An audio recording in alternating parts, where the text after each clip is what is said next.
Il y a longtemps que j'ai pas fait une vidéo comme ça. Extraterrestre, 60 témoignages, un témoignage assez intéressant du 14 avril 1985. Le professeur Antonio Cimiento. C'est parti. Ça fait un petit bail que j'ai pas fait ça, j'ai dit tiens, je vais reprendre ça.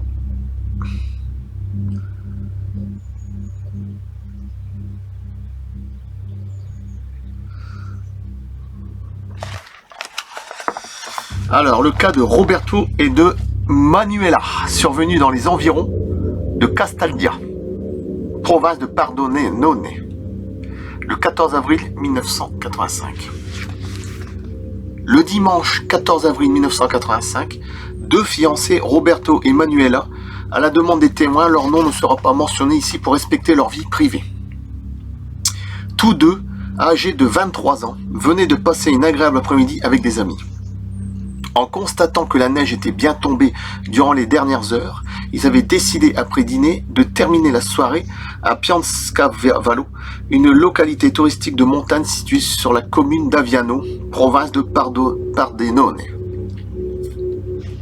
Vers les 21h15, 21h30, ils se mirent en route à bord d'une Ritmo 105 aux environs de Prat de Plana. Alors qu'il était au volant, Roberto remarqua un détail auquel il n'accorda sur le moment aucune importance, mais qui resta ensuite gravé dans son esprit à cause de son étrangeté. Tiens, au passage hier, je sais pas si vous l'avez vu, j'ai regardé W9, c'était intéressant sur les ovnis, des histoires que je ne connaissais pas. La deuxième partie, j'ai pas regardé aux amis, je regarde un peu, mais je le connaissais déjà. Mais la première partie était vachement intéressante, même des trucs que je ne connaissais pas, avec le train en 2002, avec les ovnis qui ont percuté dedans. C'était à W9 hier. Peut-être que vous allez les retrouver sur YouTube, hein, c'est peut-être déjà enregistré. Hein. C'était franchement intéressant, il y a certains trucs, oui. Mais c'est la télé, hein, mais bon, c'était pas mal. Alors, au lieu de franchir des graduations successives au fur et à mesure que le moteur se réchauffait, les aiguilles des instruments qui, sur le tableau de bord, donnaient la température de l'eau, de l'huile, etc., tendaient à demeurer à un niveau faible, presque à zéro. Comme si la mécanique était restée froide et ne produisait aucun effort. Bien que trouvant cet événement absurde, il ne lui accorda pas beaucoup d'attention étant donné que la voiture avançait normalement et que le moteur ne connaissait ni raté ni blocage. Pendant la montée vers Castaldia, ils croisèrent une Jeep qui descendait à grande allure. Ils en furent très surpris car vu que la route était enneigée et qu'un brouillard épais et dense s'était levé entre Bornas et les abords immédiats de Pianscavalo, on ne pouvait pas dépasser les 20-30 km/h dans de telles conditions. Arrivés à destination, ils burent un thé et après avoir fait quelques petits tours sur la neige, ils songèrent à rentrer car l'endroit était peu fréquenté et qu'ils avaient peur que le moteur tombe en panne pendant le trajet. Et je vais voir aussi ce qu'ils ont vu, hein, c'est la petite illustration. Sur le chemin du retour, il faisait nuit noire, ce qui veut dire Black Night. Et le brouillard avait disparu, juste avant la localité de Castaldia. Roberto aperçut à sa gauche, dans la lumière des phares de route, deux êtres bizarres. Ils étaient immobiles, à moins d'1 mètre de l'un de l'autre sur le bord de la route, l'un d'eux se tenant légèrement en arrière de son compagnon. Ils étaient à proximité d'une paroi rocheuse, et plus précisément sur un tas de pierres couverts de neige. Le témoin les qualifia de pantins, probablement à cause de leur constitution très particulière qui d'après lui n'avait rien à voir avec la race humaine. Ah, sauf que vous allez voir ce que c'est. Ils mesuraient entre 1m70 et 1m80, ce qui est déjà une bonne taille. Et paraissaient presque 3 fois plus larges qu'une personne normale. Bon. Ils étaient revêtus d'une espèce de scaphandre gris soutenu et argenté équipé d'une sorte de visière, d'un ton gris clair argenté. Imaginez le truc, hein. Leurs jambes, plutôt trapues, étaient disproportionnées par rapport au reste du corps. Elles étaient plus courtes que le buste. Quant aux membres supérieurs, Roberto n'était pas sûr qu'il en eusse. En les voyant, le jeune homme fut parcouru par un frisson de terreur et se sentit dans un tel désarroi qu'il se mit à maugréer et à pleurer. Il se mit donc à accélérer et malgré le danger dû à la neige, atteignit les 80-90 km/h. Ce qui est dangereux. Manuela, la tête penchée en avant, ne s'était aperçue de rien, mais lorsqu'il vit le trouble de son fiancé, elle chercha à comprendre ce qui arrivait. Il lui dit alors d'un ton exceptionnellement dur qui lui raconterait tout ça plus tard. En entendant plein d'effroi, il lui dit « Tu sais, je ne sais même pas si on arrivera jusqu'à la maison. » À environ 300-400 mètres du lieu de l'apparition, le moteur perdit progressivement de sa puissance jusqu'à s'éteindre doucement. Et la voiture s'arrêta en montée comme si elle était soudain clouée au sol. Elle restait fixée là sans que les freins ne soient serrés et qu'aucune vitesse ne soit enclenchée. Les voyants s'éteignirent. Non seulement celui du niveau d'huile, mais aussi l'indicateur de température d'eau et le voltomètre de la batterie. En revanche, les phares ainsi que la montre digitale et l'autoradio fonctionnaient encore. Cette dernière continuait à faire entendre la musique d'une cassette. Bon, souvent c'est tout y est coupé. Hein, bon, là. Tout de suite après, ils virent s'avancer un brouillard étrange jaune-vert, constitué de strates parallèles, les couches occupées par la brume étant plus larges que les couches vides. Tout en avançant, cette brume s'est maintenue environ à 1 mètre du sol. Ça fait penser un peu au film Fog, je sais pas si vous l'avez vu, là, il y a eu même le remake, une sorte de mort-vivant avec le brouillard. C'était quand même assez effrayant ça. De telle sorte qu'elle arrivait à peu près au milieu du pare-brise. Ouais, une sorte de brouillard. Roberto demanda à sa fiancée de fermer complètement la vitre qui était jusque-là entrouverte, car ce brouillard semblait devoir envahir l'habitacle de son haleine glacée. Dans le même temps, était arrivée une luminosité intense qu'elle éclairait à giorno toute la zone, y compris l'intérieur de la voiture. Cette lueur arrivait de leur droite et paraissait provenir d'un escarpement qui dominait un petit ravin. Il aurait voulu sortir pour se rendre compte de ce qui se passait, mais la peur causée par l'obscurité qui régnait derrière eux l'arrêta dans son élan. Le jeune homme tenta alors de faire repartir la voiture et après avoir tiré plusieurs fois sur le démarreur, enclencha la première et réussit à avancer de 5-6 mètres, ce qui n'est pas énorme, jusqu'au sommet de la côte et à sortir ainsi de cette zone de brouillard. Le véhicule se remit ensuite à fonctionner normalement. Après un parcours de 700-800 mètres, le même phénomène insolite recommença. Cette fois, cependant, le brouillard, encore une fois, était en banc et non en strate comme dans le cas précédent. De nouveau, le moteur s'éteignit, mais étant cette fois dans une descente, la voiture continua sa progression toujours avec une instrumentation hors d'usage. En progressant ainsi grâce à la force de l'inertie, les deux témoins réussirent à sortir de ce singulier brouillard et le moteur se remit en marche, mais pour peu de temps.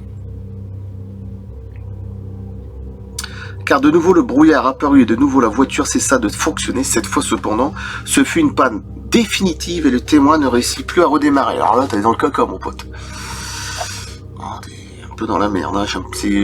Désolé d'être vulgaire, mais ils franchirent les 16 km suivants, moteur éteint en freinant de temps en temps. Waouh! Jusqu'au croisement de Piancavallo. Après avoir essayé de mettre encore une fois le moteur en route, toujours sans succès, ils laissèrent la voiture là et continuèrent à pied jusqu'à un bar, le Sporting Club, où ils avaient leur habitude, en les voyant dans cet état d'agitation si pâle et paraissant ne plus tenir sur les jambes. Bah moi en ce moment, avec ma sciatique, je sais pas encore gagner, mais bon. Quelques-uns de leurs amis s'écrièrent « Ma parole, mais vous avez cassé la voiture. Vous êtes tout pâle, tout blanc. » Roberto leur raconta dans ses grandes lignes l'histoire de l'étrange brouillard et des ennuis qu'ils avaient eus avec l'auto. Ils lui proposèrent alors de l'aider, mais après avoir essayé de faire repartir le moteur, ils renoncèrent. Ensuite, après avoir raccompagné Manuela chez elle, ils remorquèrent la voiture jusque chez Roberto. Ce dernier retourna chez sa fiancée pour un dernier au revoir et avant de se coucher se rendit de nouveau dans le garage. Il essaya encore une fois de mettre en route la Ritmo et eut la surprise de constater que celle-ci fonctionnait parfaitement. Bah oui, c'est souvent le cas, hein, juste après. Exactement comme si rien n'était arrivé. Les voyants du tableau de bord étaient également en état de marche. Les deux jeunes gens avouèrent ne pas avoir pu dormir cette nuit-là, tant ils étaient agités. Tu m'étonnes. La jeune femme surtout car Roberto l'avait mise au courant de l'apparition des deux étranges présences. Mais quand vous allez voir ce que c'est après, j'ai pas encore fini. Le soir suivant, ils décidèrent de se rendre de nouveau à Piancavallo Peut-être voulait-il exorciser leur peur. C'est ainsi qu'ils se mirent en route à bord de la voiture de Manuela en compagnie du frère de la jeune femme afin de retourner sur les lieux. Mais ils n'eurent pas le courage de s'arrêter à l'endroit où le jeune homme avait aperçu les deux êtres. Ils furent pourtant obligés de s'arrêter au retour lorsque, bizarrement, et justement à cet endroit-là, le véhicule s'immobilisa. Petit peu les pétoches, hein.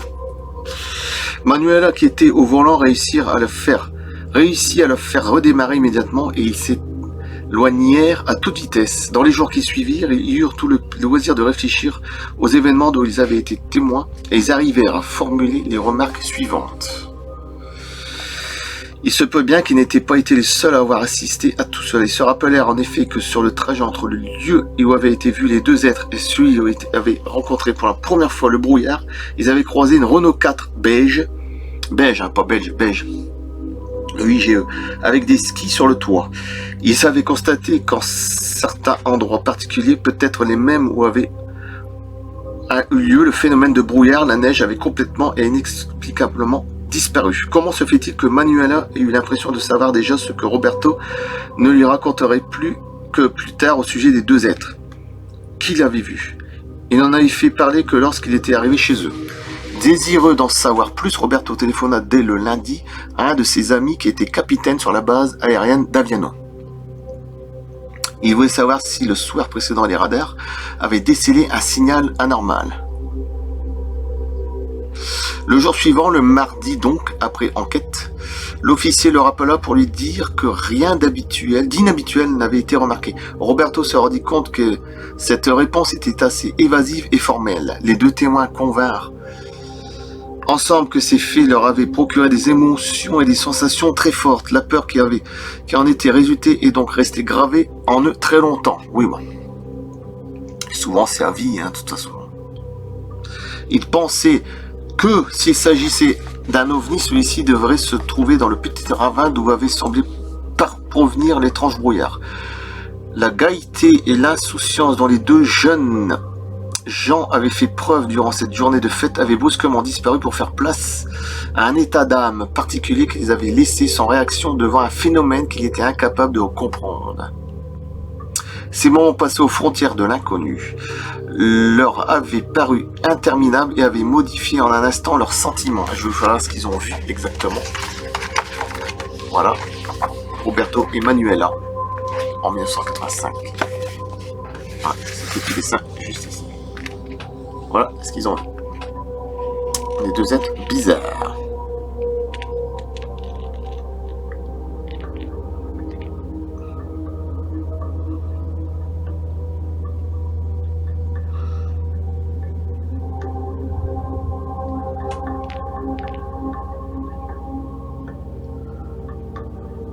Voilà, et je coupe.